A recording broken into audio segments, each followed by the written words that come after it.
요즘 마트만 가도 깜짝깜짝 놀라시죠?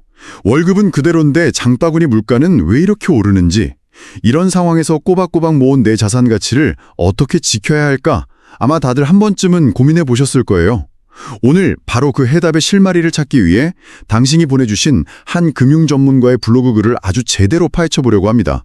15년 경력의 재무설계사 김현우 씨가 작년, 그러니까 2025년에 쓴 글이에요. 제목부터가 아주 강렬한데요.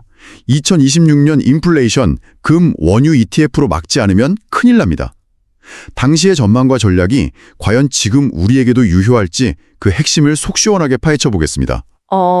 본격적으로 글을 파헤치기 전에 왜 하필 원자재지? 이 질문부터 시작해보면 어떨까요? 사실 인플레이션을 막는 방법은 여러 가지가 있을 텐데 왜 다들 금이나 원유 이야기를 하는 걸까요? 자료에 포함된 그래프를 보면 아주 명확해져요. 물가 상승률, 즉 CPI가 고개를 들 때 원자재 가격도 신기하게 같이 올라가는 모습을 보여주거든요.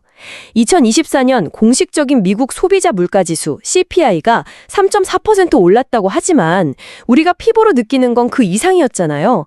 바로 이럴 때 내 돈의 가치가 녹아내리는 걸 막아줄 방패가 필요해지는 거죠. 그 방패가 바로 원자재라는 말씀이시군요.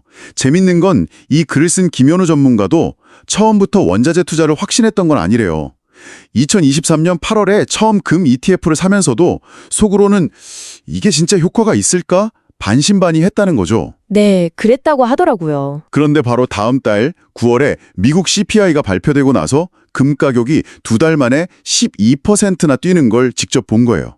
그때 이게 바로 인플레이션 해지구나 하고 무릎을 탁 쳤다고 합니다. 같은 원자재는 땅에서 파내야 하는 실물 자산이잖아요. 그러니 돈의 가치가 떨어지는 인플레이션 시기에는 반대로 실물 자산의 가치가 오르는 경향이 또렷하게 나타나요. 그래서도 1970년대 오일 쇼크나 2008년 금융위기처럼 경제가 휘청일 때 주식이나 채권은 힘을 못 썼지만 원자재는 오히려 높은 수익률로 자산을 든든하게 지켜줬다는 역사적 사례들을 언급하고 있죠. 과거에도 그런 사례가 있었군요. 네, 물론 과거 데이터가 미래를 100% 보장하는 건 아니라는 점은 항상 염두에 두어야 하고요. 좋습니다. 원자재가 왜 필요한지에 대한 공감대는 생긴 것 같네요. 그럼 이제 가장 궁금한 부분, 그래서 구체적으로 어떻게 해야 하는가로 넘어가 보죠. 그래서는 4가지 핵심 전략을 제시하는데 첫 번째가 어떤 자산을 고를 것인가였어요. 단순히 원자재라고 뭉뚱그려서 생각하면 안 되겠더라고요. 맞아요. 이게 정말 중요한 포인트예요. 금, 원유, 농산물이 각자 움직이는 엔진이 다르다고 생각하면 쉬워요.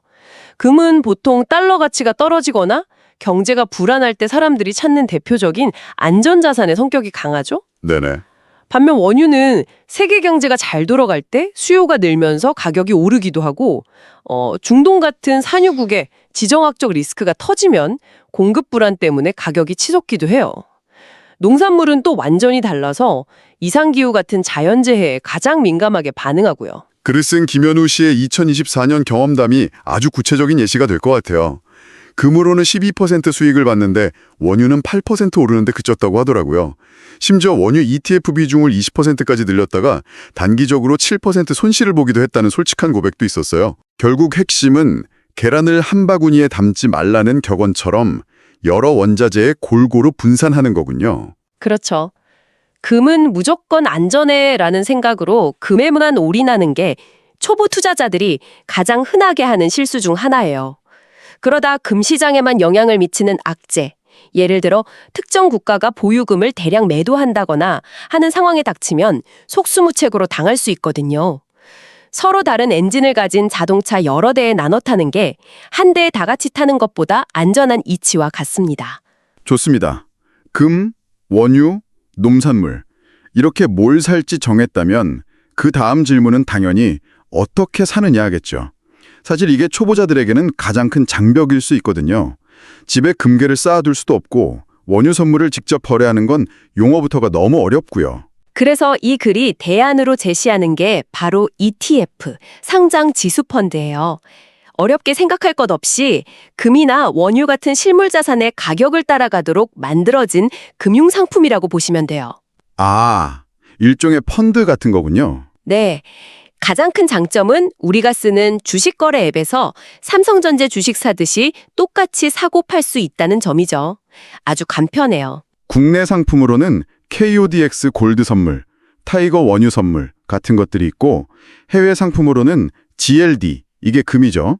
그리고 USO, 원유, 이런 유명한 ETF들이 있다고 구체적으로 언급해줬어요. 그런데 이런 ETF를 고를 때 꼭 확인해야 할 게 있다고요. 바로 수수료입니다.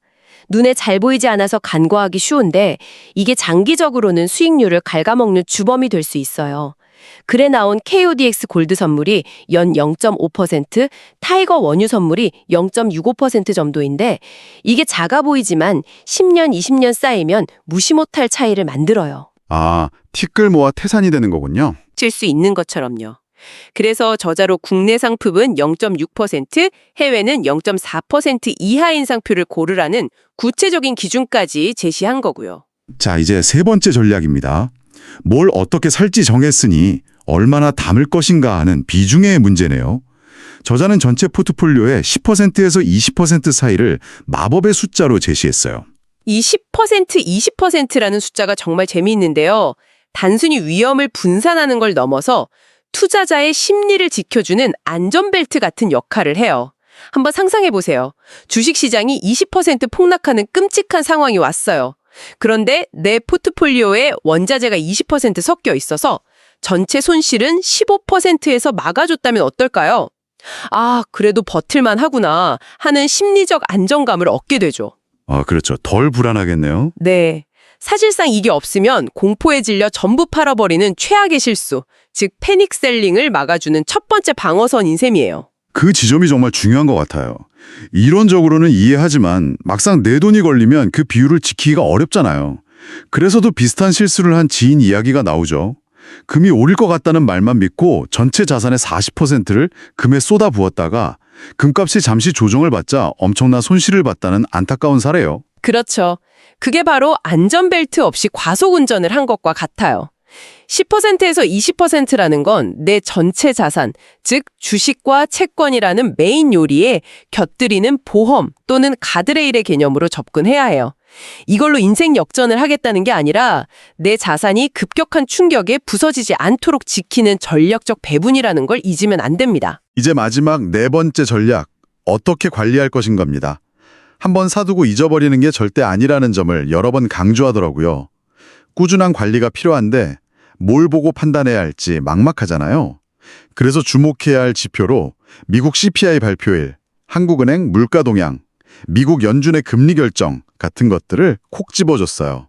특히 저자의 개인적인 매매 원칙이 아주 구체적인 팁이 될 수 있어요.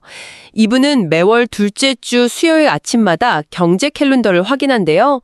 그리고 CPI가 시장 예상치보다 높게 나오면, 즉 인플레이션 압력이 생각보다 거세다고 판단되면 원자재 비중을 2에서 3% 정도 늘리는 식으로 대응했다는 거죠. 오, 아주 구체적이네요. 네. 2024년 6월에 실제로 CPI가 예상치 3.1%를 훌쩍 넘는 3.4%로 나오자 원칙대로 금 ETF를 추가 매수해서 쏠쏠한 재미를 봤다는 경험담도 공유했고요. 잠깐만요. 여기서 궁금한 게 생겼어요. CPI가 높게 나왔다는 건 이미 물가가 올랐다는 게 확인된 시점이잖아요. 그럼 그때 사는 건 너무 늦은 추격 매수 아닌가요? 소문난 잔치에 먹을 것 없다는 말처럼요. 아주 날카로운 질문이에요. 그게 바로 단기 시세 차익을 노리는 트레이딩과 자산 배분 전략의 차이점이죠. 저자의 전략은 CPI가 높으니 원자재 가격이 더 오를 거야 라고 예측하고 베팅하는 게 아니에요. 아, 그게 아니군요. 네. 그보다는 인플레이션이라는 환경이 앞으로 더 지속될 가능성이 높아졌으니 내 전체 포트폴리오에 인플레이션 방어막의 비중을 원래 계획했던 목표치에 맞게 조금 더 채워 넣는다는 개념에 가까워요. 시정을 예측해서 따라가는 게 아니라 정해진 원칙에 따라 포트폴리오의 균형을 맞추는 훨씬 더 수비적인 접근법인 거죠. 아, 그러니까 시장의 열기를 쫓아가는 게 아니라 내 포트폴리오의 건강 상태를 점검하고 보약을 좀 더 먹이는 개념이군요. 이해가 쏙 되네요. 자, 그럼 이 네 가지 전략을 종합해서 실제 행동으로 옮기는 3단계 프로세스도 정리해 볼까요? 네. 첫 단계는 예측인데 이건 점쟁이처럼 미래를 맞히라는 뜻이 아니에요. 그래서 프레드라는 아주 유용한 사이트를 언급하는데요. 미국 중앙은행인 연준이 운영하는 거대한 경제 데이터 창고라고 생각하시면 돼요. 여기서 기대 인플레이션 같은 지표를 찾아보면 전문가들이나 시장 참여자들이 앞으로 물가가 얼마나 오를 거라고 보는지 그 평균적인 예측치를 엿볼 수 있어요. 이걸 우리 전략의 출발점으로 삼는 거죠.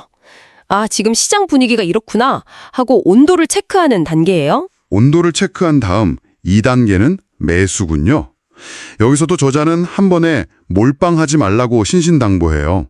목표 비중이 20%라면 이걸 3개월에 걸쳐서 쪼개 사는 분할 매수를 권장하더라고요. 그렇죠. 가격이 언제 가장 쌀지는 아무도 모르니까요. 나눠서 사면 자연스럽게 평균 매입 단가를 낮추는 효과를 볼 수 있어요. 주가가 오를 때도 사고 내릴 때도 사면서 위험을 분산하는 거죠.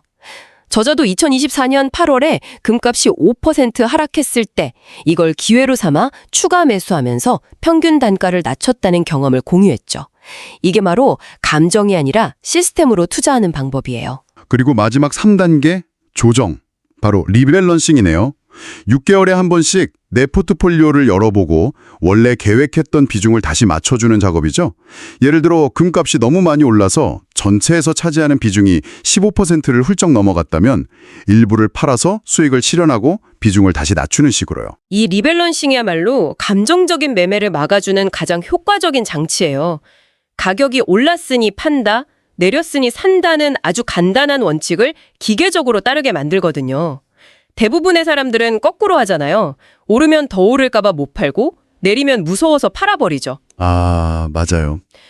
리밸런싱은 그런 인간의 본성을 이겨내고 시장의 탐욕이나 공포에 휩쓸리지 않도록 도와주는 아주 강력한 도구입니다. 이게 바로 저자가 초반에 이게 정말 도움이 될까 의심했던 과거의 자신을 위해 만든 장치였겠네요.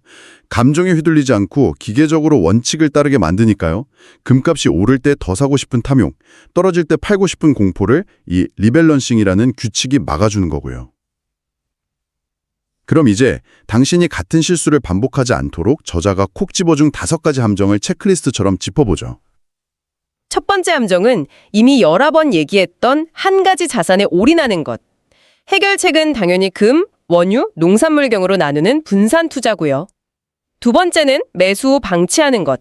저자는 증권사 앱에 알림을 설정하거나 경제 캘린더를 구독해서라도 시장의 흐름을 놓치지 말라고 조언해요. 세 번째 함정은 많은 분들이 공감하실 것 같은데 경제 지표가 아닌 뉴스 헤드라인만 보고 충동적으로 매매하는 것이에요. 전쟁 발발 같은 뉴스에 휩쓸려 팔거나 사지 말고 CPI 발표일처럼 자신만의 기준점을 세워서 계획적으로 대응하라는 거죠. 네 번째는 단기 변동성에 겁먹고 손절하는 것. 원자재는 원래 변동성이 크니 최소 1년 이상 길게 보고 투자하라는 조언이었고요. 무시하는 것. 아까 말했던 배의 작은 구멍 같은 거죠. 국내 0.6%, 해외 0.4% 이하라는 구체적인 가이드라인을 꼭 기억해 두시면 좋겠어요. 특히 변동성에 대한 부분은 이 글을 듣고 계신 당신 스스로에게 꼭 던져봐야 할 질문을 남겨요. 원자재 시장은 주식시장과는 결이 다른 변동성을 가져요. 정치적 이슈나 기후변화 같은 예측 불가능한 변수에 하루아침에 급등락하기도 하죠. 당신은 그 롤러코스터를 감내할 준비가 되어 있나요? 이 질문에 답하기 위해 자료에서 언급한 것처럼 과거 데이터를 보면서 변동성의 폭을 미리 가늠해보는 공부가 꼭 필요합니다. 오늘 깊이 파헤쳐본 김현우 전문가의 글은 한마디로 이거네요. 인플레이션 시대의 원자재 투자는 하면 좋은 선택이 아니라 안 하면 손해보는 필수라는 것.